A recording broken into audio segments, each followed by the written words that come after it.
श्रीगुरुभ्यो नमः। हरि ओम। श्रियपत्ते नित्यागणितगुणमाणिक्यविशद प्रभाजालोल्लासोपहत सकलावद्यतमसे जगज्जन्मस्थेम प्रलयरचनाशीलवपुषे नमो अशेषाम्नाय स्मृतिहृदयदीप्ताय हरये येन प्रादुरभावि भूमिवलये व्यस्तारिगोसन्ततिः प्राबोधिश्रुतिपङ्कजं करुणया प्रकाशितत्वं परम् ध्वान्तं ध्वंसमनाय साधुनिकरश्चकारि सन्मार्गगः तेन व्यासदिवाकरेण सततं मात्याजि मे मानसम् व्याप्तिर्यस्य निजे निजेन महसा पक्षे सपक्षे स्थितिः व्यावृत्तिश्च विपक्षतोत विषये सक्तिर्न वैबादिते नैवास्ति प्रतिपक्षयुक्तिरतुलं शुद्धं प्रमाणं समे भूयात्तत्त्वविनिर्णयाय भगवान् आनन्दतीर्थो मुनिः भवति यदनुभावादेडमूकोऽपि वाग्मी जडमतिरपि जन्तुर्जायते प्राज्ञमौलिः सकलवचनचेतो देवता भारती सा मम वचसि निधत्तां सन्निधिं मानसे च रमानिवासोचितवासभूमिः सन्न्यायरत्नावलिजन्मभूमिः वैराग्यभाग्यो मम पद्मनाभ तीर्थामृताब्धिर्भवताद्विभूत्यै पदवाक्यप्रमाणज्ञान प्रतिवादिमदच्छिदः श्रीमदक्षोभ्यतीर्थाख्यान उपतिष्ठे गुरून्मम श्रीमदानन्दतीर्थार्य सन्मनस्सरसि भुवि अनुव्याख्याननलिने चञ्चरीकति मे मनः न शब्दाब्धौ गाढा न च निगमचर्चा सुचतुरा न च न्याये प्रौढा न च विदितवेद्या अपि वयम्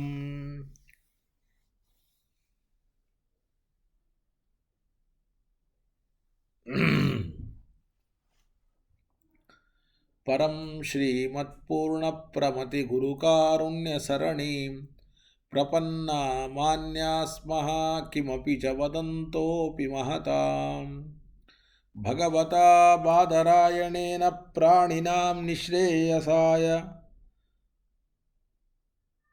अप्रणीतमिम मन्यमानो भगवान् आनन्दतीर्थमुनिः यथाचार्याभिप्रायम्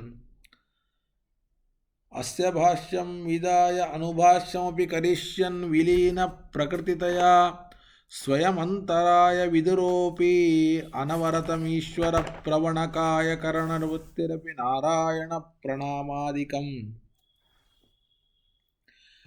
प्रारीप्सितस्य अनन्तराय परिसमाप्ते प्रत्ययस्य च हेतुतया अविगीतशिष्टाचार परम्परादिना अवगतमवश्यं करणीयं शिष्यान् ग्राहयितुं ग्रन्थादौ निबध्नाति नारायणमिति। नारायणं निखिलपूर्णगुणैकदेहं निर्दोषमप्यतममप्यखिलैः सुवाक्यैः अस्योद्भवादिदमशेषविशेषतोऽपि वन्द्यं सदा प्रियतमं मम सन्नमामि तमेव शास्त्रप्रभवं प्रणम्य जगद्गुरूणां गुरुमञ्जसैव विशेषतो मे परमाख्यविद्या व्याख्यां करोम्यन्वपि चाहमेव। ಓಂ ಓಂ ಅಥಾತೋ ಬ್ರಹ್ಮ ಜಿಜ್ಞಾಸಾ ಓಂ ಶ್ರುತಿಕ್ಷೀರಾಬ್ಧಿಮಾಮತ್ಯಧೀಮಂದರಮಹೀಭೃತಾ ಪ್ರಾಪ್ತಾನ್ಯಾಯಸುಧಾಯೇನ ತಂ ಜೈಂದ್ರಮಹಂ ಭಜೆ ಬುಧೈರಪಿ ಸುದುರ್ಬೋಧೆ ಗ್ರಂಥೇ ಯನ್ಮಮ ಸಾಹಸಂ ತತ್ಪಾರಯಂತು ನಿಪುಣಾಃ ಗುರುಪಾದರಜಕ್ಷಣಾಃ ಲೌಕಿಕಾಲೌಕಿಕಫಲಲಕ್ಷಣಾಮೃತದೋಹಿನೀಂ ಗುರುವನುಗ್ರಹರೂಪಾಂ ತಾಂ ಕಾಮಧೇನುಮುಪಾಸ್ಮಹೇ ಮಧ್ವೋಕ್ತಿರ್ದ್ಯುನದೀ ಜಯಾರಿ ಶುಭವಾಕ್ ಸೂರ್ಯಾತ್ಮಜಾ ಸಂಗಮೇ ವ್ಯಾಖ್ಯಾಸ್ನಾನಮಹೋ ವಿದಾಯನ್ ಹರೇ ಪ್ರಾಪ್ಯ ಪ್ರಸಾದ ಪರಂ ಪ್ರಾಪುರ್ಯೇ ಕೃತಕೃತ್ಯತಾಂ ಗತಮಲಾ ವಿದ್ಯಾದಿರಾಜಾದಯೋ ಯೋಗೀಶಾ ಕೃಪಯಂತು ತೇ ಜಯಮುನೇರ್ಭಾವಸ್ಯ ಬೋಧಾ ಇಮೇ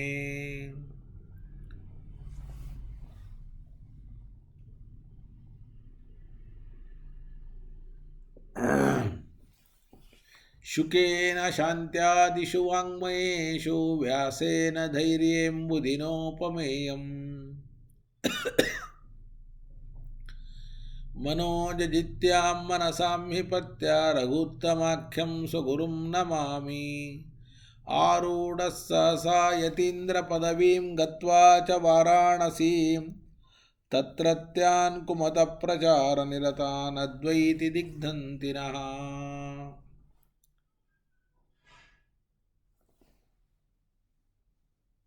ಪ್ರೌಢಾರ್ಥೈ ವಚನೈ ಸುಯುಕ್ತಿಕಚಿತೈ ಸಂಭೀಷಯನ್ಮೋದಯನ್ ಸತ್ಯಧ್ಯಾನಸುಕೇಸರಿ ವಿಜಯತೆ ಪದಾಶ್ರಿತಶ್ರೀಪತೇಃ ಪ್ರಾವೋಚದ್ಯೋದಿಕಂ ನ್ಯಾಯಸುಧಾ ವಾಕ್ಯಾರ್ಥಚಂದ್ರಿಕಾಂ ಸತ್ಯಪ್ರಜ್ಞಗುರುರ್ದದ್ಯಾತ್ ಪ್ರಜ್ಞಾಂ ವೈದಾಂತಿಕೀಂ ಸದಾ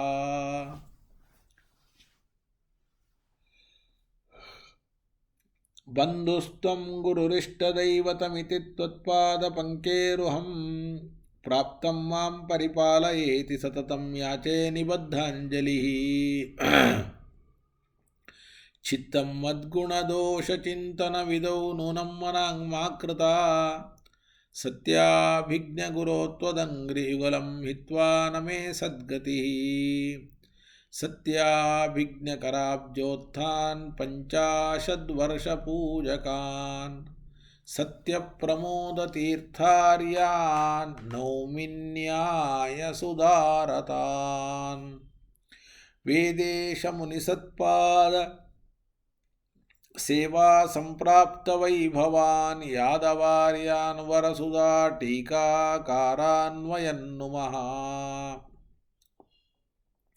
ಪೃಥ್ವೀಮಂಡಲಮಧ್ಯಸ್ಥಾಃ ಪೂರ್ಣಬೋಧಮತಾನುಗಾಃ ವೈಷ್ಣವಾಃ ವಿಷ್ಣುಹೃದಯಾಃ ತಾನ್ನಮಸ್ತೆ ಗುರುನ್ ಮಮ ಶುಭಾನ್ ಧ್ಯಾಯಂತಿ ಏಕಾಮಾನ್ ಗುರುದೇವಪ್ರಸಾದಜಾನ್ ಇತರಾನ್ ಆತ್ಮಪಾಪೋತ್ಥಾನ್ ತೇಷಾಂ ವಿದ್ಯಾ ಫಲಿಷ್ಯತಿ ಆಪಾದಮೌಲಿಪರ್ಯಂತಂ ಗುರುಣಾಂ ಆಕೃತಿಂ ಸ್ಮರೇತ್ ತೇನ ವಿಘ್ನಾಃ ಪ್ರಣಶ್ಯಂತಿ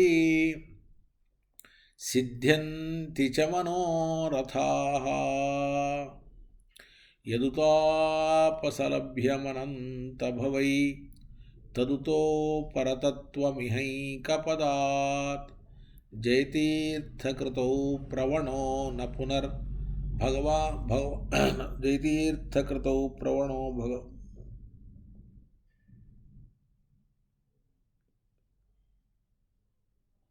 ಭವಭಾಗ್ಭವತೀತಿ ಮತಿರ್ಹಿ ಮಮ ಶ್ರೀ ಗುರುಭ್ಯೋ ನಮಃ ಹರಿ ಓಂ ಹರಿ ಓಂ ಹರಿ ಓಂ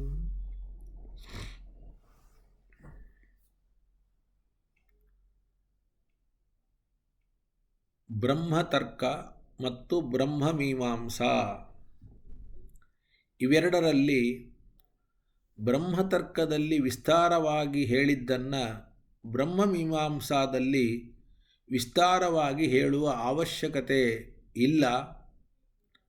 ಇದಕ್ಕೆ ಅನೇಕ ಕಾರಣಗಳನ್ನು ಕೊಟ್ಟಿದ್ದೇವೆ. ಇನ್ನೊಂದು ಕಾರಣವನ್ನು ಕೂಡ ನಾವು ಕೇಳ್ತಾ ಇದ್ದೇವೆ. ಏನದು? ನಮಗೆ ಎರಡು ವಿಷಯಗಳಿದೆ. ಆ ಎರಡು ವಿಷಯಗಳಲ್ಲಿ ಒಂದು ಕಠಿಣ, ಇನ್ನೊಂದು ಸುಲಭ. ವೇದಗಳ ಅರ್ಥವನ್ನು ಮಾಡಿಕೊಳ್ಳೋದು ತುಂಬ ಕಠಿಣ. ವೇದಗಳನ್ನು ಉಚ್ಚಾರಣೆ ಮಾಡೋದೇ ಕಠಿಣ. ವೇದಗಳನ್ನು ಅರ್ಥ ಮಾಡಿಕೊಳ್ಳೋದಂತೂ ತುಂಬ ಕಠಿಣ. ಮತ್ತು ಆ ವೇದದ ಅರ್ಥವನ್ನು ನಿರ್ಣಯ ಮಾಡುವುದಕ್ಕೆ ವೇದವ್ಯಾಸ ದೇವರು ಬ್ರಹ್ಮಸೂತ್ರಗಳನ್ನು ರಚನೆ ಮಾಡಿದ್ದಾರೆ. ನಮಗೆ ವೇದಗಳ ಅರ್ಥ ಸುಲಭವಾಗಿ ಆಗ್ತಾ ಇದ್ದರೆ ಬ್ರಹ್ಮಸೂತ್ರದ ಅವಶ್ಯಕತೆ ಇಲ್ಲ. ಆದರೆ ವೇದದ ಅರ್ಥ ತುಂಬ ಕಠಿಣ ಆಗೋದಿಲ್ಲ ಅನ್ನೋದಕ್ಕೆ ವೇದವ್ಯಾಸ ದೇವರು ಬ್ರಹ್ಮಸೂತ್ರಗಳನ್ನು ರಚನೆ ಮಾಡಿದ್ದಾರೆ. ವೇದ ಮತ್ತು ಬ್ರಹ್ಮಮೀಮಾಂಸಾ ಇದನ್ನು ತಿಳಿದುಕೊಳ್ಳೋದು ಅಂತಂದರೆ ಅದು ತುಂಬ ಕಷ್ಟದ ಕೆಲಸ. ಇದನ್ನು ರಚನೆ ಮಾಡಬೇಕು ಅಂತ ಹೊರಟಂತಹ ವೇದವ್ಯಾಸ ದೇವರು ವೇದ ಪ್ರಾಮಾಣ್ಯ ತಿಳ್ಕೊಳ್ಳೋದು ತುಂಬ ಸುಲಭ. ಆ ವೇದ ಪ್ರಾಮಾಣ್ಯಾದಿಗಳನ್ನು ಸುಲಭವಾಗಿ ತಿಳ್ಕೊಳ್ಳಿಕ್ಕೆ ಬರೋದನ್ನು ನಾವು ಸುಮ್ಮನೆ ಬ್ರಹ್ಮಮೀಮಾಂಸಾದಲ್ಲಿ ವಿಸ್ತಾರವಾಗಿ ಯಾಕೆ ಹೇಳಬೇಕು, ಹೇಳುವ ಅವಶ್ಯಕತೆ ಇಲ್ಲ ಅನ್ನುವ ಕಾರಣಕ್ಕಾಗಿ ವೇದದ ಪ್ರಾಮಾಣ್ಯವನ್ನು ವೇದವ್ಯಾಸ ದೇವರು ಅತಃ ಅನ್ನೋದರಿಂದ ಸೂಚನೆ ಮಾಡಿದ್ದಾರೆ ಹೊರತಾಗಿ ಮುಖ್ಯವಾಗಿ ವಿಸ್ತಾರವಾಗಿ ಹೇಳುವುದನ್ನು ವೇದವ್ಯಾಸ ದೇವರು ಮಾಡಿಲ್ಲ. ಕಾರಣ ಗೊತ್ತಾಯ್ತಲ್ಲ? ಯಾವುದು ಸುಲಭ ಇದೆ ಅದನ್ನ್ಯಾಕೆ ವಿಸ್ತಾರ ಮಾಡಬೇಕು? ಕಠಿಣವಾದದ್ದನ್ನು ಬೇಕಾದ್ರೆ ವಿಸ್ತಾರವಾಗಿ ಮಾಡೋಣ. ವೇದದ ಪ್ರಾಮಾಣ್ಯ ಸುಲಭ, ಅದನ್ನು ವಿಸ್ತಾರವಾಗಿ ಇಲ್ಲಿ ತಿಳಿಸುವ ಅವಶ್ಯಕತೆ ಇಲ್ಲ ಅನ್ನುವ ಕಾರಣಕ್ಕಾಗಿ ಅತಃ ಅಂತ ವೇದಸ್ಯ ಪ್ರಾಮಾಣ್ಯಾತ್ ಅಂತ ಸೂಚನೆ ಮಾಡಿದ್ದಾರೆ. ದೇವತೆಗಳ ಪ್ರಾರ್ಥನೆ ವೇದವ್ಯಾಸ ದೇವರಿಗೆ ಏನಂತ? ನಮಗೆ ವೇದಗಳನ್ನು ತಿಳಿದುಕೊಳ್ಳೋದು, ನಮಗೆ ಅಂದರೆ ದೇವತೆಗಳಿಗೆ ಅಲ್ಲ, ಅವರು ದೇವತೆಗಳು ನಮ್ಮ ಪರವಾಗಿ ಪ್ರಾರ್ಥನೆಯನ್ನು ಮಾಡ್ತಾರೆ. ಕಷ್ಟ ತಿಳಿದುಕೊಳ್ಳೋಕ್ಕೆ ವೇದ ಮತ್ತು ಬ್ರಹ್ಮಮೀಮಾಂಸ ಅದನ್ನು ನೀವು ರಚನೆ ಮಾಡಿ ಅಂತ ಪ್ರಾರ್ಥನೆ ಮಾಡಿದಾಗ ಅದನ್ನು ರಚನೆ ಮಾಡಲಿಕ್ಕೆ ಹೊರಟಂತಹ ವೇದವ್ಯಾಸ ದೇವರು ಸುಲಭವಾಗಿ ತಿಳಿಯಬೇಕಾದ ವೇದ ಪ್ರಾಮಾಣ್ಯದ ಬಗ್ಗೆ ವಿಸ್ತಾರವಾಗಿ ಹೇಳಲಿಲ್ಲ ಅನ್ನುವ ಮಾತನ್ನು ಇಲ್ಲಿ ಕೇಳ್ತೇವೆ. ಹೀಗೆ ಎರಡು ರೀತಿಯಿಂದ ಎರಡು ಶಂಕೆಗಳನ್ನು, ಅಪ್ರಕಟವಾದದ್ದನ್ನು ಇಲ್ಲಿ ಹೇಗೆ ಹೇಳಿದರು, ವಿಸ್ತಾರವಾಗಿ ಹೇಳಬೇಕಾದದ್ದನ್ನು ಸಂಕ್ಷೇಪವಾಗಿ ಯಾಕೆ ಹೇಳಿದರು, ಎರಡು ಪ್ರಶ್ನೆಗೆ ಎರಡು ರೀತಿಯಿಂದ ಉತ್ತರವನ್ನು ಕೊಟ್ಟು ಎರಡನೇ ಪ್ರಶ್ನೆಗೆ, ಅಂದರೆ ಈಗಾಗಲೇ ನಾವು ಕೇಳಿದ್ದೇವೆ, ವಿಸ್ತಾರವಾಗಿ ಹೇಳಬೇಕಾದದ್ದನ್ನು ಸಂಕ್ಷೇಪವಾಗಿ ಯಾಕೆ ಹೇಳಿದರು ಅಂತಂದರೆ ದೇವೈಶ್ಚ ದುರ್ಗಮಾರ್ತೇಷು ವ್ಯಾಪೃತೋ ನಾತಿ ವಿಸ್ತರಂ ಚಕಾರ. ಸುಲಭವಾದ ಪ್ರಮೇಯವನ್ನು ತಿಳಿದರೆ ಅನಂತರ ಕಷ್ಟಕರವಾದ ಪ್ರಮೇಯವನ್ನು ತಿಳಿಯುವುದು ಸ್ವಲ್ಪ ಅನುಕೂಲವಾಗ್ತದೆ. ಆದ್ದರಿಂದ ಬ್ರಹ್ಮತರ್ಕದಲ್ಲಿ ಸುಲಭವಾದ ಪ್ರಮಾಣದ ಸ್ವರೂಪವನ್ನು ತಿಳಿಸಿ ದೇವತೆಗಳ ಪ್ರಾರ್ಥನೆಯ ಪ್ರಕಾರ ಕಠಿಣವಾದ ಅರ್ಥವುಳ್ಳ ವೇದ, ಆ ವೇದದಲ್ಲಿ ಅದರ ಅರ್ಥದ ನಿರ್ಣಯಕ್ಕೋಸ್ಕರ ಬ್ರಹ್ಮಮೀಮಾಂಸಾದಲ್ಲಿ ವೇದವ್ಯಾಸ ದೇವರು ಪ್ರವೃತ್ತರಾಗಿದ್ದಾರೆ. ಬ್ರಹ್ಮಮೀಮಾಂಸಾ ಬ್ರಹ್ಮಸೂತ್ರಗಳು ಇದನ್ನು ರಚನೆ ಮಾಡುವ ಉದ್ದೇಶ ಏನು ಅಂದರೆ ವೇದಗಳ ಕಠಿಣವಾದ ಅರ್ಥದ ವಿವರಣೆ. ಇಂತಹ ಸಂದರ್ಭದಲ್ಲಿ ಪ್ರಾಮಾಣ್ಯಾದಿಗಳನ್ನು ವಿಸ್ತಾರವಾಗಿ ನಿರೂಪಣೆ ಮಾಡುವ ಅವಶ್ಯಕತೆ ಇಲ್ಲ ಅಂತ ಆ ಪ್ರಮೇಯವನ್ನು ವಿಸ್ತಾರವಾಗಿ ಮಾಡಲು ಹೋಗಲಿಲ್ಲ. ಇದನ್ನು ನಾವು ಈಗಾಗಲೇ ಕೇಳಿದ್ದೇವೆ. ಸ್ವಲ್ಪ ನಾವು ನಿಮಗೆ ನೆನಪಿಗೆ ತಂದುಕೊಟ್ಟಿದ್ದೇನೆ. ಇನ್ನು ಈ ಆಚಾರ್ಯರ ಒಂದು ಅನುವ್ಯಾಖ್ಯಾನದ ಪದದ ಮೇಲೆ ಟೀಕಾಚಾರ್ಯರು ತುಂಬ ಸುಂದರವಾದ ವ್ಯಾಖ್ಯಾನವನ್ನು ಮಾಡ್ತಾರೆ. ಏನಿದೆ ಆಚಾರ್ಯರ ಅನುವ್ಯಾಖ್ಯಾನ? ನಾತಿ ವಿಸ್ತೃತಿಂ ಚಕಾರ. ಬ್ರಹ್ಮಮೀಮಾಂಸಾದಲ್ಲಿ ವೇದ ಪ್ರಾಮಾಣ್ಯದ ಬಗ್ಗೆ ನಾತಿ ವಿಸ್ತೃತಿಂ ಚಕಾರ, ವಿಸ್ತಾರವಾಗಿ ತಿಳಿಸಲು ಹೊರಡಲಿಲ್ಲ. ಇದನ್ನು ಎರಡು ರೀತಿಯಿಂದ ಹೇಳಲಿಕ್ಕೆ ಬರ್ತದೆ. ಒಂದು, ಸಂಕ್ಷೇಪವಾಗಿ ಹೇಳಿದ್ದಾರೆ ಅಂತೂ ಹೇಳಲಿಕ್ಕೆ ಬರುತ್ತೆ. ಇನ್ನೊಂದು, ವಿಸ್ತಾರವಾಗಿ ಹೇಳಿಲ್ಲ ಅಂತೂ ಹೇಳಲಿಕ್ಕೆ ಬರುತ್ತೆ. ಎರಡಕ್ಕೂ ಒಂದೇ ಅರ್ಥದಲ್ಲಿ ವ್ಯತ್ಯಾಸ ಇಲ್ಲ. ಸಂಕ್ಷೇಪವಾಗಿ ಹೇಳಿದ್ದಾರೆ ಅಂದರೂ ಒಂದೇ, ವಿಸ್ತಾರವಾಗಿ ಹೇಳಿಲ್ಲ ಅಂತಂದರೂ ಕೂಡ ಒಂದೇ. ಹಾಗಾದರೆ ಆಚಾರ್ಯರು ಸಂಕ್ಷೇಪವಾಗಿ ಹೇಳಿದ್ದಾರೆ ಅಂತ ಅನ್ನಬೇಕು, ವಿಸ್ತಾರವಾಗಿ ಹೇಳಿಲ್ಲ ಅಂತ ಅನ್ನಬೇಕು. ಎರಡೂ ಅಂದರೂ ತಪ್ಪಿಲ್ಲ. ಆದರೆ ನೀವು ಹಿಂದೆ ಒಂದು ಅನುವ್ಯಾಖ್ಯಾನ ಬಂತು, ನೀವು ನೋಡಿದ್ದೀರಿ. ಅಥಸ್ತದರ್ಥಂ ಸಂಕ್ಷೇಪಾತ್ ಅಥ ಇತ್ಯಭ್ಯಸೂಚಯತ ಅಂತ ಅನುವ್ಯಾಖ್ಯಾನ ಹಿಂದೆ ಆದದ್ದು. ಈಗ ಓದ್ತಾ ಇರುವಂತಹ ಅನುವ್ಯಾಖ್ಯಾನ ದೇವೈಶ್ಚ ದುರ್ಗಮಾರ್ತೇಷು ವ್ಯಾಪೃತೋ ನಾತಿ ವಿಸ್ತೃತಿಂ ಚಕಾರ ಅಂತ.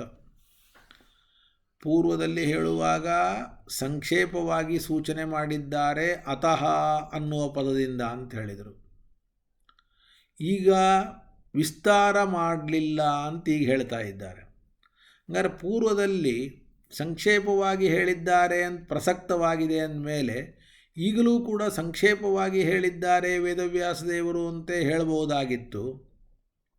ಅದನ್ನು ಬಿಟ್ಟು ವಿಸ್ತಾರವಾಗಿ ಹೇಳಿಲ್ಲ ಅಂತ ಯಾಕೆ ಹೇಳಬೇಕು? ಏನಾದರೂ ಕೂಡ ಸ್ವಲ್ಪ ವ್ಯತ್ಯಾಸ ತೋರುತ್ತಾ ಅಂತಂದರೆ ಅದಕ್ಕೆ ಟೀಕಾಚಾರ್ಯರು ಹೇಳ್ತಾರೆ, ಸಂಕ್ಷೇಪಾತ್ ಅಭ್ಯಸೂಚಯತ ಇತಿ ಪ್ರಕೃತೇಪಿ. ಹಿಂದಿನ ಅನುವ್ಯಾಖ್ಯಾನದಲ್ಲಿ ಸಂಕ್ಷೇಪವಾಗಿ ಹೇಳಿದ್ದಾರೆ ಅನ್ನುವುದು ಪ್ರಕೃತವಾಗಿದ್ದರೂ ಕೂಡ ಇಲ್ಲಿಯೂ ಹಾಗೆ ಹೇಳಬಹುದಾಗಿತ್ತು. ಆದರೆ ಹೆಚ್ಚು ವಿಸ್ತಾರವಾಗಿ ಹೇಳಲಿಲ್ಲ ಅಂತ ಇಲ್ಲಿ ಹೇಳಿದ್ದಾರೆ. ಇದರಿಂದ ಇಲ್ಲಿ ವೇದ ಪ್ರಾಮಾಣ್ಯಾದಿಗಳ ಪ್ರಕೃತತ್ವವನ್ನು ಉಪಪಾದನೆ ಮಾಡ್ತಾ ಇಲ್ಲ. ಅಂದರೆ ಇದು ಎರಡನೇ ಪ್ರಶ್ನೆಗೆ ಮಾತ್ರ ಉತ್ತರವೇ ಹೊರತಾಗಿ ಒಂದನೇ ಪ್ರಶ್ನೆಗೆ ಉತ್ತರ ಅಲ್ಲ. ನಮ್ಮ ಮುಂದೆ ಎರಡು ಪ್ರಶ್ನೆಗಳಿವೆ. ಒಂದು ಪ್ರಕೃತ ಹೇಗೆ, ಇನ್ನೊಂದು ವಿಸ್ತಾರ ಯಾಕಿಲ್ಲ. ಈಗ ಉತ್ತರಗಳು ಎರಡೂ ಪ್ರಶ್ನೆಗೂ ಒಂದೇ ಪ್ರಶ್ನೆಗೂ ಅಂದರೆ ಒಂದೇ ಪ್ರಶ್ನೆಗೆ ಯಾವ ಪ್ರಶ್ನೆಗೆ ಅಂತಂದರೆ ಪ್ರಕೃತ ಹೌದೋ ಅಲ್ಲೋ ಅನ್ನೋ ಪ್ರಶ್ನೆಗೆ ಅಲ್ಲ, ವಿಸ್ತಾರವಾಗಿ ಯಾಕೆ ಹೇಳಿಲ್ಲ ಅನ್ನುವ ಪ್ರಶ್ನೆಗೆ ಮಾತ್ರ ಉತ್ತರ ಅನ್ನುವುದನ್ನು ತಿಳಿಸುವುದಕ್ಕೋಸ್ಕರವಾಗಿ ನಾತಿ ವಿಸ್ತೃತಿಂ ಚಕಾರ.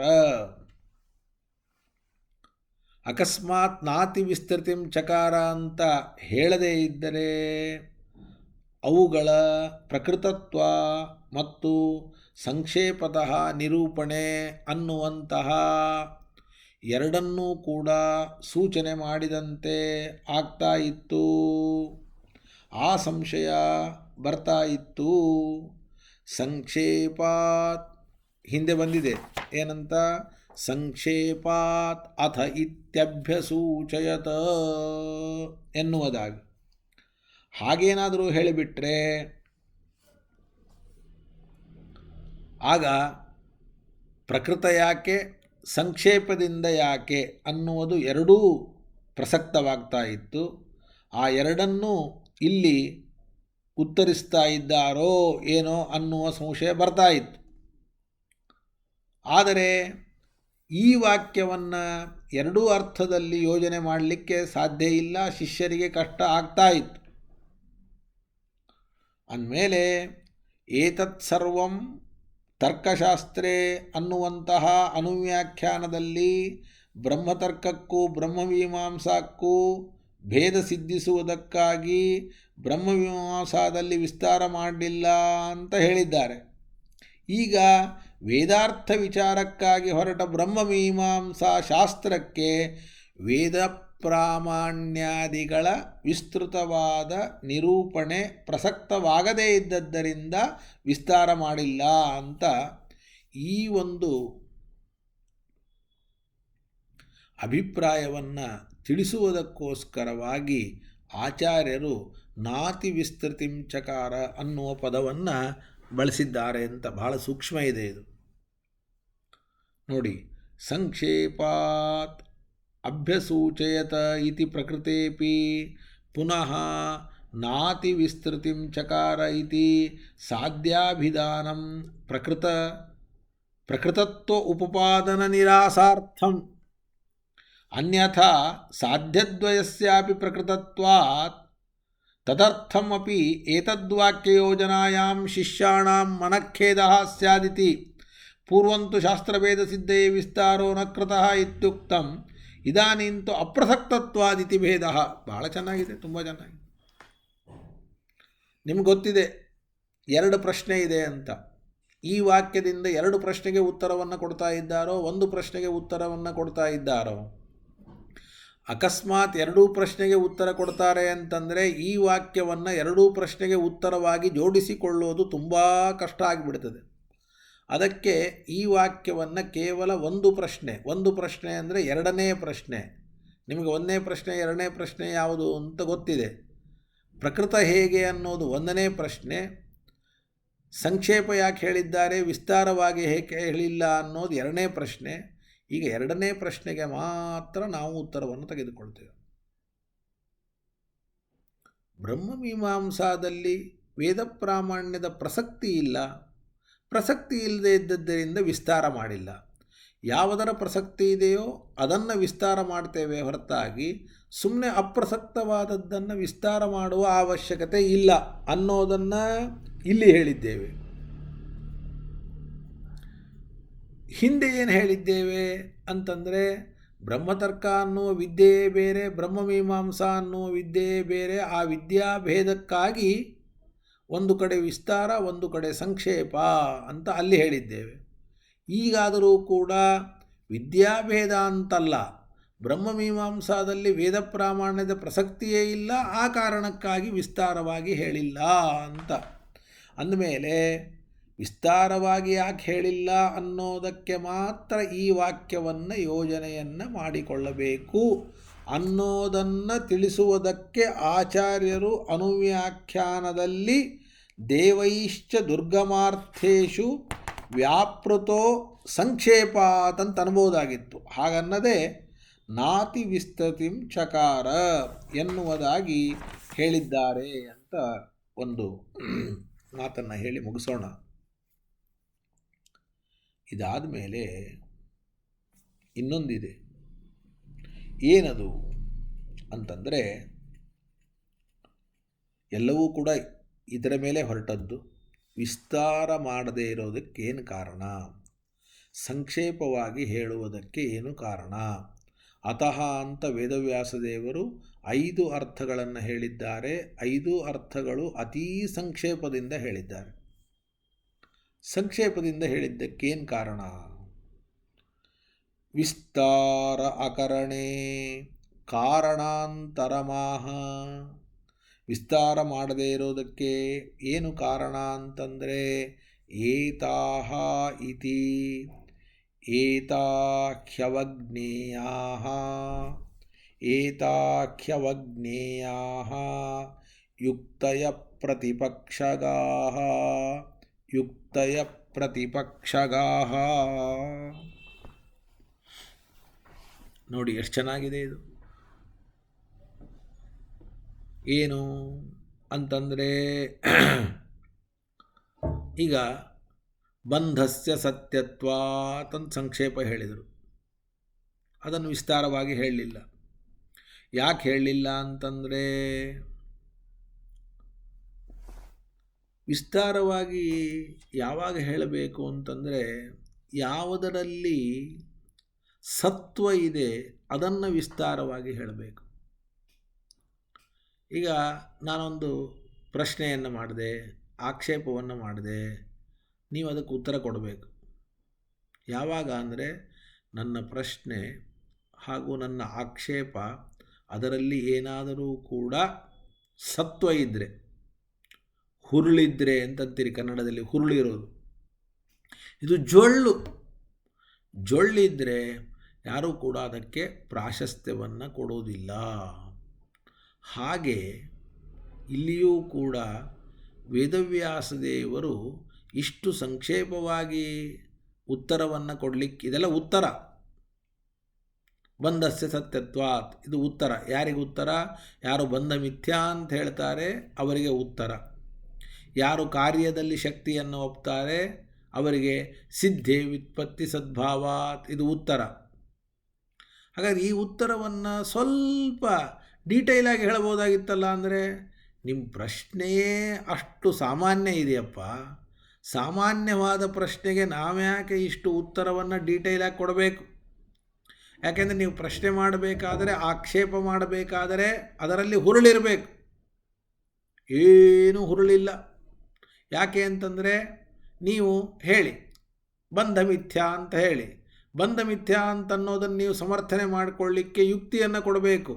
ಆ ಯುಕ್ತಿ ಇಷ್ಟು ಸಾವಕಾಶ, ಇಷ್ಟು ಜೊಳ್ಳಾದ ಯುಕ್ತಿಯನ್ನು ಕೊಟ್ಟಿದ್ದೀರಿ ಅಂತಂದರೆ ಅಂತಹ ಸಾಮಾನ್ಯವಾದ ಯುಕ್ತಿಯನ್ನು ನಿರಾಕರಣೆ ಮಾಡಲಿಕ್ಕೆ ನಾವ್ಯಾಕೆ ವಿಸ್ತಾರವಾಗಿ ಹೇಳಬೇಕು? ಬಂಧ ಸತ್ಯ ಇಷ್ಟು ಹೇಳಿದರೆ ಸಾಕು. ಅಕಸ್ಮಾತ್ತಾಗಿ ಬಂಧಕ್ಕೆ ಮಿಥ್ಯಾತ್ವವನ್ನು, ಪ್ರಪಂಚಕ್ಕೆ ಮಿಥ್ಯಾತ್ವವನ್ನು ಹೇಳುವಂತಹ ಯುಕ್ತಿಗಳು ಭಾರೀ ಗಟ್ಟಿಯಾಗಿದ್ದರೆ, ನಿರವಕಾಶವಾಗಿದ್ದರೆ, ಪ್ರಬಲವಾಗಿದ್ದರೆ ಅಂತಹ ಯುಕ್ತಿಗಳನ್ನು ನಿರಾಕರಣೆ ಮಾಡೋದಕ್ಕೆ ನಾವು ಏನಾದರೂ ಕೂಡ ಶ್ರಮ ಪಡಬಹುದಾಗಿತ್ತು. ಈಗ ಶ್ರಮ ಪಡುವ ಅವಶ್ಯಕತೆ ಇಲ್ಲ. ಆರಾಮಾಗಿ ನಾವು ಏನು ಮಾಡಬಹುದು? ಆ ಯುಕ್ತಿಗಳನ್ನು ನಿರಾಕರಣೆ ಮಾಡಬಹುದು. ಅದನ್ನು ಸೂಚನೆ ಮಾಡೋದಕ್ಕಾಗಿ ವೇದವ್ಯಾಸದೇವರು ಒಂದೇ ಮಾತಿನಿಂದ ಬಂಧಸ್ಯ ಸತ್ಯತ್ವ ಅಂತ ಹೇಳಿಬಿಟ್ರು. ಮುಗಿದ ಕಲ್ಪನೆ ಬಂತಲ್ಲ ಏನು ಕಾರಣ ಅಂತ. ಆಕ್ಷೇಪಕ್ಕೆ ಉತ್ತರ ಕೊಡೋದಕ್ಕೆ ಅತಃ ಅನ್ನೋ ಶಬ್ದ ಹೊರಟಿದೆ. ಅತಃ ಅನ್ನೋ ಶಬ್ದಕ್ಕೆ ಬಂಧಸ್ಯ ಸತ್ಯತ್ವಾತ್ ಅಂತ ಅರ್ಥ ಮಾಡಿದ್ದಾರೆ. ಇದು ಯಾವ ಆಕ್ಷೇಪಕ್ಕೆ ಉತ್ತರ ಅಂದರೆ ಬಂಧ ಮಿಥ್ಯಾ ಅಂತ ಯಾರು ಆಕ್ಷೇಪ ಮಾಡ್ತಾರೆ ಅವರಿಗೆ ಇದು ಉತ್ತರ. ಇಷ್ಟೇ ಸಾಕ ಅಂದರೆ ಸಾಕು. ಯಾಕೆಂದರೆ ಅವರ ಪ್ರಶ್ನೆ ಹಣೆ ಬಾರವು ಅಷ್ಟೇ ಇದೆ, ಅದಕ್ಕೆ ಸಾಕು ಅಂತ. ನೋಡಿ ಏನಂತ ಹೇಳ್ತಾ ಇದ್ದಾರೆ. ಯಸ್ಮಾತ್ ಯಾವ ಕಾರಣದಿಂದ ಏತಾಹ ಈ ಪ್ರತಿಪಕ್ಷಗಾಹ ಪ್ರತಿಪಕ್ಷವನ್ನು ಸಮರ್ಥಿಸುವ, ಪೂರ್ವಪಕ್ಷವನ್ನು ಸಮರ್ಥಿಸುವ, ಬಂಧ ಮಿಥ್ಯಾತ್ವವನ್ನು ಸಮರ್ಥಿಸುವ ಪ್ರತಿವಾದಿಗಳಿಂದ ಹೇಳಲ್ಪಟ್ಟ ಯುಕ್ತಿಗಳೇನಿದೆ ಅದು ಅವಜ್ಞೇಯಾಹ.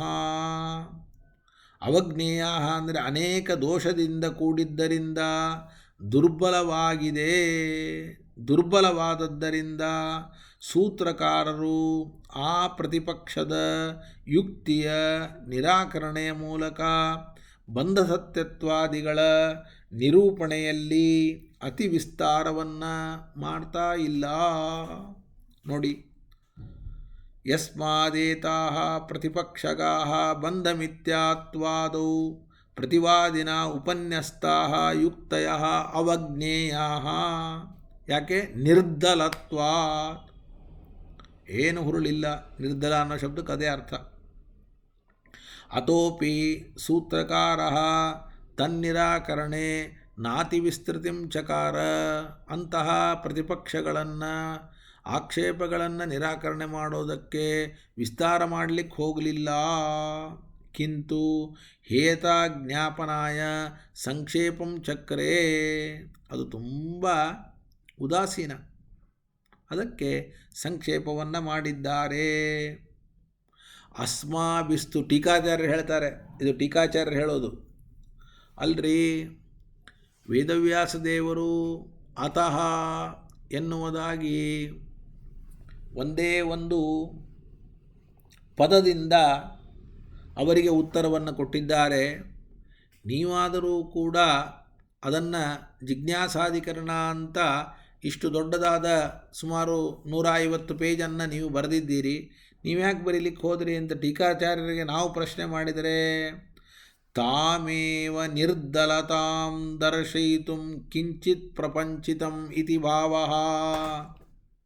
ವೇದವ್ಯಾಸ ದೇವರ ದೃಷ್ಟಿಯಲ್ಲಿ ಅದು ನಿರ್ದಲ, ಮಧ್ವಾಚಾರ್ಯರ ದೃಷ್ಟಿಯಲ್ಲಿ ಅದು ಜೊಳ್ಳು. ಆದರೆ ನಮಗೆ ಅದೇ ಭಾರಿ ಭಾರಿ, ನಾವು ಹೆದರಿ ಬಿಡ್ತೀವಿ ಅದನ್ನು ನೋಡಿದರೆ. ಜಗತ್ತು ಮಿಥ್ಯಾ ಅಂತ ಅವರೇನಾದರೂ ಕೂಡ ಪ್ರತಿಪಾದನೆ ಮಾಡಲಿಕ್ಕೆ ಹೋದರೆ ಹೆದರಿ ಬಿಡ್ತೀವಿ, ಒದ್ದಾಡೋಗ್ತೀವಿ.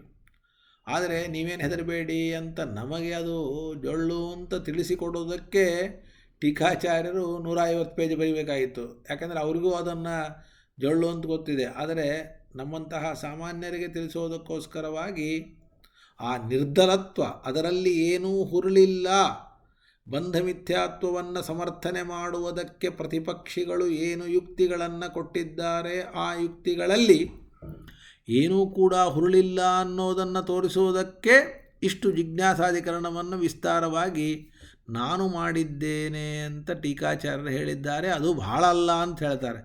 ಇನ್ನೂ ಮಾಡಿದರೆ ಏನಾಗ್ತಿತ್ತೋ ಗೊತ್ತಿಲ್ಲ. ಈಗ ಇಷ್ಟು ವಿಸ್ತಾರವನ್ನೇ ಅವರು ಭಾಳ ಅಲ್ಲ ಅಂತ ಹೇಳ್ತಾ ಇದ್ದಾರೆ.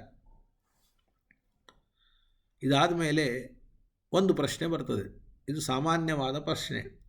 ನನು ಅಸ್ತು ಅವೈದಿಕೈಃ ಬೌದ್ಧಾದಿಭಿಃ ಉತ್ಪ್ರೇಕ್ಷಿತಾನಾಂ ಯುಕ್ತೀನಾಂ ಅವಜ್ಞೇಯತ್ವಂ ವೈದಿಕೈಃ ಉಕ್ತಾಸ್ತು ನ ಅವಜ್ಞಾಂ ಅರ್ಹಂತಿ ಇತಿ ಸಮೂಲತ್ವೇನ ಸದಲತ್ವಾತ್. ಇಬ್ಬರಿದ್ದಾರೆ. ವೇದಕ್ಕೆ ಪ್ರಾಮಾಣ್ಯವನ್ನು ಒಪ್ಪದ ಅವೈದಿಕರು, ವೇದಕ್ಕೆ ಪ್ರಾಮಾಣ್ಯವನ್ನು ಒಪ್ಪುವ ವೈದಿಕರು. ಬೌದ್ಧರು, ಚಾರ್ವಾಕರು ಇವರೇ ಮೊದಲಾದವರು ವೇದಕ್ಕೆ ಪ್ರಾಮಾಣ್ಯವನ್ನು ಒಪ್ಪೋದಿಲ್ಲ, ಅವರು ಅವೈದಿಕರು. ವೇದಕ್ಕೆ ಪ್ರಾಮಾಣ್ಯವನ್ನು ಒಪ್ಪುವ ಅದ್ವೈತಿಗಳು ಇಬ್ಬರಿದ್ದಾರೆ. ಅದ್ವೈತಿಗಳು ಬಂಧ ಸತ್ಯತ್ವಾದಿಗಳ ವಿಷಯದಲ್ಲಿ ಆಕ್ಷೇಪವನ್ನು ಮಾಡ್ತಾ ಇದ್ದಾರೆ. ಇವರು ವೈದಿಕರು, ವೇದವನ್ನು ಪ್ರಮಾಣ ಅನ್ನುವರು. ವೇದವನ್ನು ಪ್ರಮಾಣ ಅನ್ನುವ ಅದ್ವೈತಿಗಳು ಬಂಧ ಹೇಗೆ ಸತ್ಯ, ಬಂಧ ಮಿಥ್ಯ ಆಗಿದೆ ಅಂತ ಆಕ್ಷೇಪ ಮಾಡ್ತಾ ಇದ್ದಾರೆ. ಬೇಕಾದರೆ ವೇದಕ್ಕೆ ಪ್ರಾಮಾಣ್ಯವನ್ನು ಒಪ್ಪದ ಬೌದ್ಧಾದಿಗಳು ಏನು ಯುಕ್ತಿಯನ್ನು ಕಲ್ಪಿಸಿಕೊಂಡಿದ್ದಾರೆ ಅದು ನಿರ್ಮೂಲ, ಅದು ಬೇಕಾದ್ರೆ ದುಷ್ಟ ಅಂತನ್ನಿ. ಆದರೆ ವೈದಿಕರಾದ ಅದ್ವೈತಿಗಳು ಹೇಳಿದಂತಹ ಯುಕ್ತಿಗಳಿಗೆ ವೇದ ಅದು ಮೂಲವಾಗಿರ್ತದೆ, ವೇದದ ಬೆಂಬಲ ಇದೆ ಅವರ ಯುಕ್ತಿಗಳಿಗೆ. ಅವೈದಿಕರು ಏನಾದರೂ ಕೂಡ ಯುಕ್ತಿಗಳನ್ನು ಕೊಟ್ಟರೆ ಅದಕ್ಕೆ ವೇದದ ಬೆಂಬಲ ಇಲ್ಲ, ಅದು ಬಹಳ ದುರ್ಬಲ ಅಂತ ಹೇಳಿ. ಆದರೆ ವೈದಿಕರಾದ ಅದ್ವೈತಿಗಳು ಏನಾದರೂ ಕೂಡ ಯುಕ್ತಿಗಳನ್ನು ಕೊಟ್ಟರೆ ಅದನ್ನು ಅಷ್ಟು ಸುಲಭವಾಗಿ ದುರ್ಬಲ ಅಂತ ಹೇಳಲಿಕ್ಕೆ ಬರೋದಿಲ್ಲ. ಯಾಕೆ ಅಂತಂದರೆ ಆ ಯುಕ್ತಿಗಳ ಹಿನ್ನೆಲೆಯಲ್ಲಿ ವೇದ ಇದೆ, ವೇದ ಇದ್ದರೆ ಅದು ಪ್ರಬಲ ಆಗಲೇಬೇಕು, ದುರ್ಬಲ ಆಗಲಿಕ್ಕೆ ಹೇಗೆ ಸಾಧ್ಯ ಅಂದಮೇಲೆ ಅದನ್ನು ದುರ್ಬಲ ಅಂತ ವೈದಿಕರು ಕೊಟ್ಟಂತಹ ಯುಕ್ತಿಗಳನ್ನು ಅಷ್ಟು ಸುಲಭವಾಗಿ ನೀವು ನಿರಾಕರಣೆಯನ್ನು ಹೇಗೆ ಮಾಡ್ತೀರಿ, ತಿರಸ್ಕಾರವನ್ನು ಹೇಗೆ ಮಾಡ್ತೀರಿ ಅಂತಂದರೆ ಅದಕ್ಕೆ ಆಚಾರ್ಯರು ಬಹಳ ಬಹಳ ಸುಂದರವಾದ ಉತ್ತರವನ್ನು ಕೊಡ್ತಾರೆ. ವೈದಿಕರಾದರೂ ಇವರ ಯುಕ್ತಿಗಳಿಗೆ ನಾವು ಪ್ರಾಶಸ್ತ್ಯವನ್ನು ಕೊಡೋದಿಲ್ಲ. ವೈದಿಕರಾದರೂ ಇವರ ಯುಕ್ತಿಗಳಿಗೆ ವೇದದ ಬೆಂಬಲ ಇದ್ದರೂ ಕೂಡ ನಾವು ಅದನ್ನು ಪ್ರಬಲ ಅಂತ ತಲೆ ಮೇಲೆ ಇಟ್ಕೊಂಡು ಅದಕ್ಕೆ ವಿಸ್ತಾರವಾದ ಉತ್ತರವನ್ನು ಕೊಡುವ ಅವಶ್ಯಕತೆ ಇಲ್ಲ ಅಂತಂತಾರೆ. ಅದಕ್ಕೆ ಶ್ರೀಮದಾಚಾರ್ಯರು ಅನುವ್ಯಾಖ್ಯಾನದಲ್ಲಿ ಬಹಳ ಸುಂದರವಾಗಿ ಹೇಳ್ತಾರೆ. ಅದನ್ನು ಆಮೇಲೆ ನಾನು ವಿಸ್ತಾರವಾಗಿ ಹೇಳ್ತೇನೆ. ಈಗ ಅನುವ್ಯಾಖ್ಯಾನವನ್ನು ನೋಡೋಣ. ನನು ಅಸ್ತು ಅವೈದಿಕೈ ಬೌದ್ಧಾದಿಭಿ ಉತ್ಪ್ರೇಕ್ಷಿತಾನಾಂ ಯುಕ್ತೀನಾಂ ಅವಜ್ಞೇಯತ್ವಂ.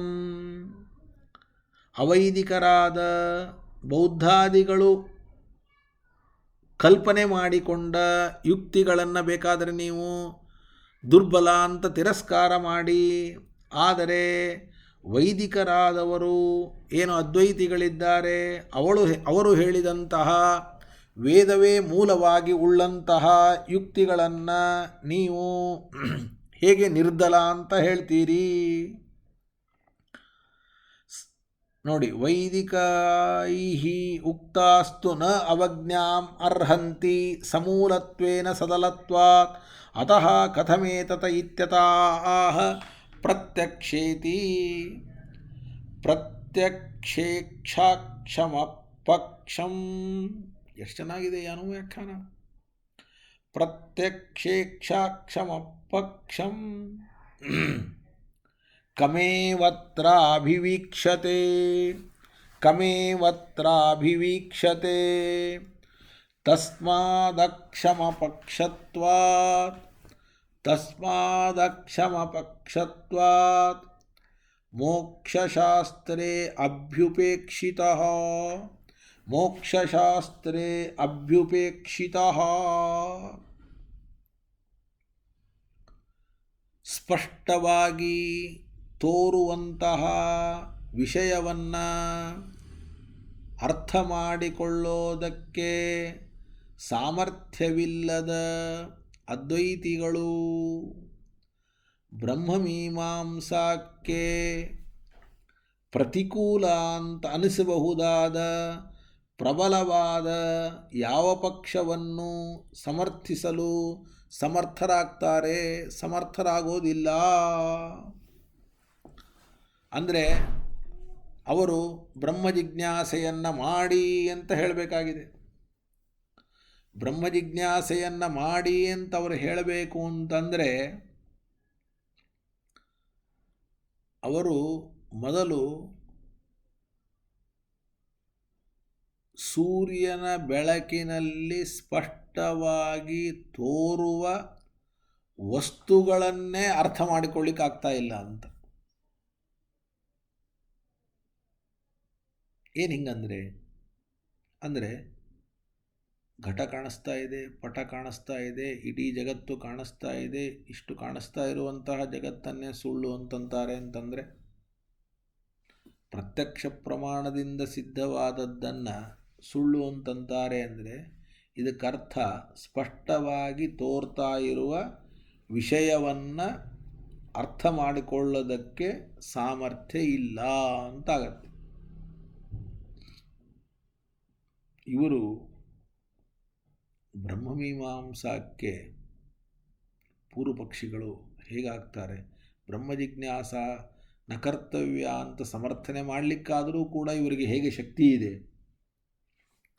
ಆದ್ದರಿಂದ ದುರ್ಬಲ ಪಕ್ಷವನ್ನು ಇವರು ಆಶ್ರಯಿಸಿದ್ದರಿಂದ, ದುರಾಗ್ರಹದಿಂದ ಮೋಕ್ಷ ಫಲಕವಾದ ವೇದವನ್ನು ಇವರು ಅಂಗೀಕರಿಸಿದ್ದರೂ ಕೂಡ ಸೂತ್ರಕಾರರ ಉಪೇಕ್ಷೆಗೆ ಪಾತ್ರರಾಗಿದ್ದಾರೆ.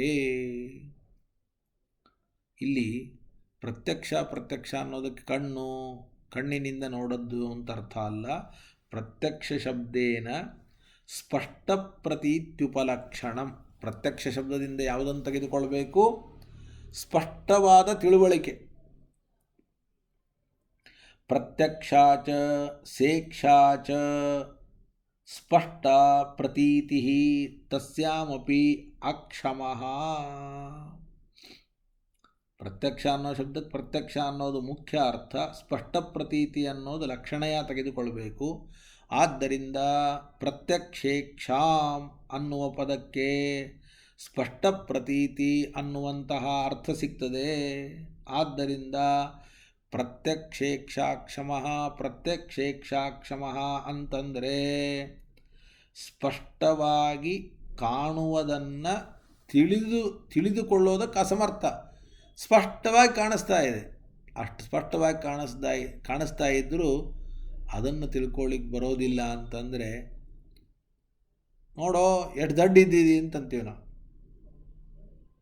ಕಣ್ಣಿಲ್ವಾ, ನೋಡ್ತಾ ಇಲ್ವಾ, ಕಾಣಿಸ್ತಾ ಇಲ್ವಾ, ಇಷ್ಟು ನಿನಗೆ ಅರ್ಥ ಆಗಲ್ಲ ಅಂದರೆ ನಾನೇನು ಮಾಡೋದು? ಹೀಗೆ ಯಾಕೆ ಅಂದರೆ ದುಃಖ ಮೊದಲಾದ ಪದಾರ್ಥಗಳು ನಮಗೆ ಸತ್ಯ ಅಂತ ಸ್ಪಷ್ಟವಾಗಿ ಅನುಭವಕ್ಕೆ ಬರ್ತಾ ಇದೆ. ಬಂಧ ಮಿಥ್ಯ, ದುಃಖ ಮಿಥ್ಯ ಅಂತ ಅವರಂತಾರೆ. ಇದನ್ನು ನಾವು ಹೆಂಗೆ ಒಪ್ಪಿಕೊಳ್ಳೋದು? ಯಾಕೆ ಅಂತಂದರೆ ದುಃಖ ಸತ್ಯ ಅಂತ ಪ್ರತಿಯೊಬ್ಬರ ಅನುಭವದಿಂದ ಸಿದ್ಧವಾದ ಮಾತು, ಸ್ಪಷ್ಟ ಪ್ರತೀತ. ದುಃಖ ಅನುಭವದಿಂದ ಸ್ಪಷ್ಟ ಪ್ರತೀತ. ಇಷ್ಟು ಸ್ಪಷ್ಟ ಪ್ರತೀತವಾದ ದುಃಖವನ್ನು, ಸತ್ಯವಾದದ್ದನ್ನು ಸುಳ್ಳು ಅಂತಂತಾರೆ ಅಂತಂದರೆ ಅವರನ್ನು ನಾವು ಯಾವ ರೀತಿಯಾಗಿ ಗ್ರಹಿಸಬೇಕು? ಗ್ರಹಿಸೋದು ಕಷ್ಟ. ಅಂದಮೇಲೆ ನೋಡಿ, ಸ್ಪಷ್ಟಮ್ಮಿ ಪ್ರತೀಯತೆ ದುಃಖಾದಿ ಸತ್ಯತ್ವಾದಿಕಂ ತದಪಿ ಯಹ ದ್ರಷ್ಟುಂ ನ ಶಕ್ನೋತಿ. ಅದನ್ನು ಅರ್ಥ ಮಾಡ್ಕೊಳ್ಳಿಕ್ಕಾಗಲ್ಲ ಅಂದರೆ ಸಹ ಅತ್ರ ಮೀಮಾಂಸಾ ವಿಷಯೇ ಕಮೇವ ಪಕ್ಷಂ ಪ್ರತಿಕೂಲಂ ಅಭಿವಿಕ್ಷೇತ್ ಉತ್ಪ್ರೇಕ್ಷೇತ್. ಅಂದಮೇಲೆ ಇಂತಹ ಸ್ಪಷ್ಟವಾಗಿ ಸತ್ಯ ಅಂತ ತಿಳಿದದ್ದನ್ನೇ ಅರ್ಥ ಮಾಡಿಕೊಳ್ಳಿಕ್ಕೆ ಆಗದೇ ಇದ್ದಂತಹ ವ್ಯಕ್ತಿ ಅವರು ಬ್ರಹ್ಮ ಜಿಜ್ಞಾಸಕ್ಕೆ ಪ್ರತಿಕೂಲವಾಗಿ ಅವರು ಯಾವುದನ್ನಾದರೂ ಹೇಳಬಹುದು, ಯಾವುದನ್ನು ಹೇಳಲಿಕ್ಕೂ ಕೂಡ ಸಾಧ್ಯ ಅಂತನ್ನೋದು ಇಲ್ಲ. ಈ ರೀತಿಯಾಗಿ ಅಸಮರ್ಥವಾದ ಪಕ್ಷ ಉಳ್ಳದ್ದಾದ್ದರಿಂದ ಕೇವಲ ಆಗ್ರಹದಿಂದ ಮೋಕ್ಷಶಾಸ್ತ್ರವಾದ ವೇದದಲ್ಲಿ ತಮ್ಮ ಸಿದ್ಧಾಂತವನ್ನು ಪ್ರತಿಪಾದಿಸಲು ಇವರು ಪ್ರವೃತ್ತರಾಗಿದ್ದಾರೆ ಹೊರತಾಗಿ ಅವರ ಪಕ್ಷದಲ್ಲಿಯೂ ಕೂಡ ಯಾವ ಹುರುಳೂ ಇಲ್ಲ. ಈ ಕಾರಣಕ್ಕಾಗಿ ಸೂತ್ರಕಾರರು ಉಪೇಕ್ಷಾ ಮಾಡಿದ್ದಾರೆ ಹೊರತಾಗಿ, ಅಂದರೆ ಅತಿ ವಿಸ್ತಾರದಿಂದ ನಿರಾಕರಣೆ ಮಾಡಲಿಕ್ಕೆ ಹೋಗಲಿಲ್ಲ. ಕಲ್ಪನೆ ಬಂತ?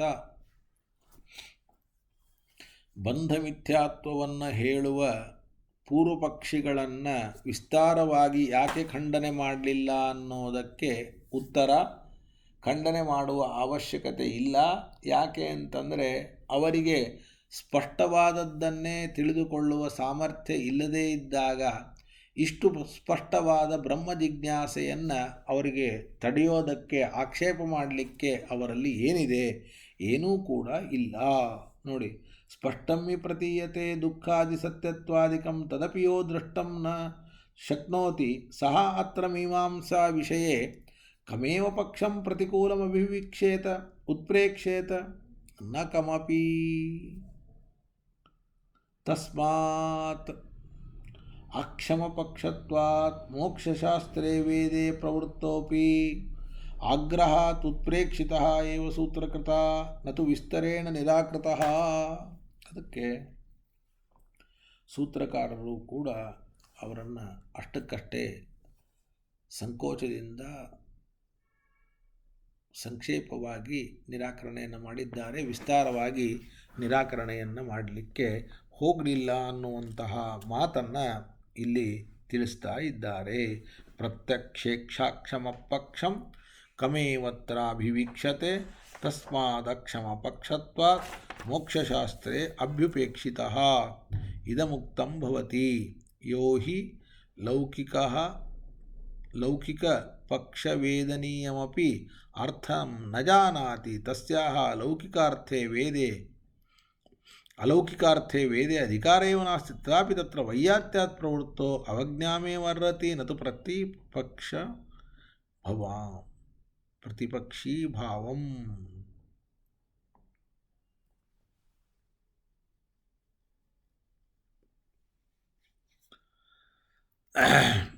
ಒಬ್ಬರು ಪ್ರತಿಪಕ್ಷಿಗಳಿದ್ದಾರೆ. ಆ ಪ್ರತಿಪಕ್ಷಗಳು ಏನನ್ನು ತಡಿಬೇಕು ಅಂತಂದರೆ ಬ್ರಹ್ಮ ಜಿಜ್ಞಾಸೆಯನ್ನು ಮಾಡೋದನ್ನು ತಡಿಬೇಕು. ತಡೆದ್ರು ಅಂತ ಇಟ್ಕೊಳ್ಳಿ. ಬಂಧಸ್ಯ ಮಿಥ್ಯತ್ವಾತ್ ಬ್ರಹ್ಮ ಜಿಜ್ಞಾಸ ನ ಕರ್ತವ್ಯ ಅಂತಂದರು ಅಂತ ಅಂದ್ಕೊಳ್ಳೋಣ. ಹೀಗೆ ಅಂದವರನ್ನು ನಾವು ಭಾರೀ ಮಹತ್ವವನ್ನು ಕೊಟ್ಟು ಅವರ ಯುಕ್ತಿಗಳನ್ನು ಖಂಡನೆ ಮಾಡಬೇಕು ಅಥವಾ ಉಪೇಕ್ಷೆ ಮಾಡಿ ಒಂದೇ ಮಾತಿನಿಂದ ನಿರಾಕರಣೆ ಮಾಡಬೇಕು ಅಂದರೆ ಉಪೇಕ್ಷೆ ಮಾಡಿ ಒಂದೇ ಮಾತಿನಿಂದ ನಿರಾಕರಣೆ ಮಾಡಬೇಕೇ ಹೊರತಾಗಿ ಅವರನ್ನು ವಿಸ್ತಾರವಾಗಿ ನಿರಾಕರಣೆ ಮಾಡುವ ಅವಶ್ಯಕತೆ ಇಲ್ಲ. ಯಾಕ್ರಿ ಅಂತ ಕೇಳಿದರೆ, ಅಲ್ಲಪ್ಪ ಅವ್ರ ಮಾತು ಹೆಂಗಿದೆ ನೋಡು, ಒಂದು ಸುಳ್ಳು ಅಂತ. ಬೆಳಗ್ಗಿನಿಂದ ಸಾಯಂಕಾಲದ ತನಕ ದುಃಖ ದುಃಖ ದುಃಖ ಅಂತ ಒದ್ದಾಡ್ತಾ ಇದ್ದೇನೆ, ದುಃಖ ಪರಿಹಾರ ಮಾಡ್ಕೊಳ್ಳಿಕ್ಕೆ ಪ್ರಯತ್ನ ಮಾಡ್ತಾ ಇದ್ದೇನೆ. ಇಷ್ಟು ಸ್ಪಷ್ಟವಾದ ದುಃಖದ ಸತ್ಯತ್ವವನ್ನು ಅವನು ಅಲ್ಗಳಿತಾನೆ ಅಂತಂದರೆ ಅಂತಹ ವ್ಯಕ್ತಿಯನ್ನು ನಾವು ದೊಡ್ಡ ಪೂರ್ವಪಕ್ಷಿ ಅಂತ ಹೇಗೆ ಸ್ವೀಕಾರ ಮಾಡೋದು? ಕಲ್ಪನೆ ಬಂತ? ಪೂರ್ವಪಕ್ಷೀಯ ಸಾಲಲ್ಲಿ ಕೂಡಬೇಕಾದರೂ ಕೂಡ ಮಿನಿಮಮ್ ಕ್ವಾಲಿಫಿಕೇಷನ್ ಇರಬೇಕು. ಅಸ್ಪಷ್ಟವಾಗಿದ್ದದ್ದನ್ನು ಸ್ಪಷ್ಟ ತಿಳ್ಕೊಳ್ಳೋದು ಬೇಡ. ಸ್ಪಷ್ಟವಾಗಿದ್ದದ್ದನ್ನು ಸ್ಪಷ್ಟ ತಿಳ್ಕೊಳ್ಳುವ ಒಂದು ಯೋಗ್ಯತೆಯೂ ಇಲ್ಲದೇ ಇದ್ದದ್ದವನನ್ನು ನಾವು ಪೂರ್ವಪಕ್ಷದಲ್ಲಿ ಹೆಂಗೆ ಹೇಳಿಸಿಕೊಳ್ಳೋದು? ಇದು ವೇದಶಾಸ್ತ್ರ ಸಾಮಾನ್ಯವಾದದ್ದಲ್ಲ, ಮೋಕ್ಷವನ್ನು ಕೊಡುವಂತಹ ವೇದಶಾಸ್ತ್ರ ಇದು. ಈ ವೇದದ ವಿಚಾರದಲ್ಲಿ ಇಂತಹ ಸಾಮಾನ್ಯರಿಗೆ ಅಧಿಕಾರವೇ ಇಲ್ಲ. ಆದರೂ ಕೂಡ ಆಗ್ರಹದಿಂದ ಅವರು ಅಧಿಕಾರವನ್ನು ಪಡೆದು ನಮಗೆ ವೇದದಲ್ಲಿ ಅಧಿಕಾರ ಇದೆ ಅಂತ ವೇದದ ವಿಚಾರವನ್ನು ಮಾಡಲಿಕ್ಕೆ ಹೊರಟಿದ್ದಾರೆ. ಇಂಥವರು ಅವರು ವಿಶೇಷವಾಗಿ ತಿರಸ್ಕಾರಕ್ಕೆ ಅರ್ಹರು ಅನ್ನುವ ಕಾರಣಕ್ಕೆ ಅವರನ್ನು ಕೈಬಿಟ್ಟದ್ದು ಅನ್ನುವಂತಹ ಮಾತನ್ನು ಇಲ್ಲಿ ತಿಳಿಸ್ತಾ ಇದ್ದಾರೆ. ಇಲ್ಲಿಗೆ ಈ ಪಾಠವನ್ನು ಮುಕ್ತಾಯ ಮಾಡೋಣ. ನಾಳೆ ನೋಡ್ತೀನಿ, ಪ್ರಯತ್ನ ಮಾಡ್ತೀನಿ, ಆದರೆ ನಾಳೆ ಪಾಠವನ್ನು ಮತ್ತೆ ಆನ್ಲೈನ್ ಮೂಲಕವಾಗಿ ಹೇಳ್ತೇನೆ. ಶುಭಾನ್ ಧ್ಯಾಯಂತಿ ಏಕಾಮಾನ್ ಗುರುದೇವ ಪ್ರಸಾದಜಾನ್ ಇತರಾನ್ ಆತ್ಮವಾಪೋತ್ಥಾನ್ ತೇಷಾಂ ವಿದ್ಯಾ ಫಲಿಷ್ಯತಿ. ಹರಯೇ ನಮಃ ಹರಯೇ ನಮಃ ಹರಯೇ ನಮಃ. ಶ್ರೀಕೃಷ್ಣಾರ್ಪಣಮಸ್ತು.